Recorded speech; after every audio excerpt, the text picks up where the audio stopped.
সংবিধানের সংস্কার পরিষদের কোনো অস্তিত্ব নেই বলে মন্তব্য করেছেন স্বরাষ্ট্রমন্ত্রী সালাউদ্দিন আহমেদ। গণভোটের রায় অনুযায়ী কিছু করতে হলে সংসদে আলোচনা করতে হবে। সকালে সংসদ অধিবেশন শুরুর আগে সাংবাদিকদের কথা জানান তিনি। বিষয়টি বিচারাধীন থাকা এ বিষয়ে আদালতের আদেশ মেনেই হবে জানালেন স্বরাষ্ট্রমন্ত্রী। এর আগে এমপি আমানুল্লাহ আমান ও খায়রুল কবির খোকন জানান, সংসদে সংবিধান সংস্কার পরিষদে শপথের শেষ দিন আজ সংসদের নিয়ম অনুযায়ী আলোচনা করা হবে। এদিকে 2 দিনের বিরতির পর আজ আবারও বসেছে ত্রয়োদশ জাতীয় সংসদের অধিবেশন। সংসদ নেতা তারেক রহমান সহ অনেক এমপি অধিবেশনে যোগ দিয়েছেন। অংশ নিচ্ছেন জামায়াত, এনসিপি সহ বাকি সংসদ সদস্যরা। আলোচনা হবে রাষ্ট্রপতির ভাষণের উপর।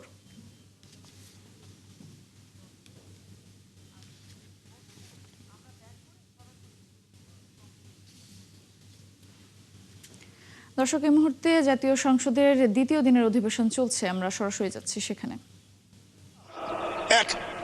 এক কাতারে হলো প্রেসিডেন্টের আমলে বিচারের নামে অন্যায় যদি হয়ে থাকে, তারা কি এক কথা? আমি এই প্রশ্নটা মহান সংসদে রেখেই এই সম্পর্কে শুধু জামাতকে একটি কথা বলবো।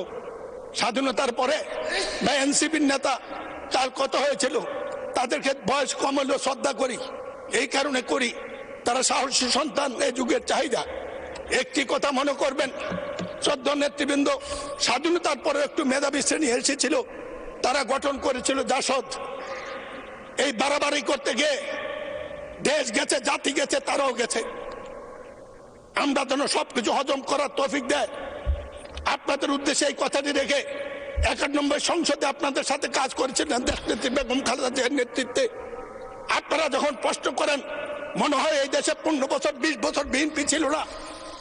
দেশনেত্রী বেগম খালেদা জিয়া জাতি, দেশ, মানুষের বিরোধী দলের অনেক বিরোধ অপেক্ষা করে জামাতের সাথে একসাথে কাজ করার জন্য আমরা অনেকে না চাইলেও বাধ্য করেছিল।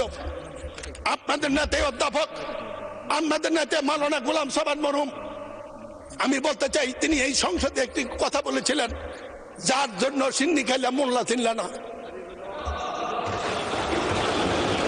আপনারা 15-30 বছরে বেঁচে এই পর্যন্ত রাজনীতিকে নিয়ে এসেছেন, তার পেছনে দেশ নেত্রী বেগম খালেদা জিয়া তার অবদানটুকু একটু স্মরণও করেন না।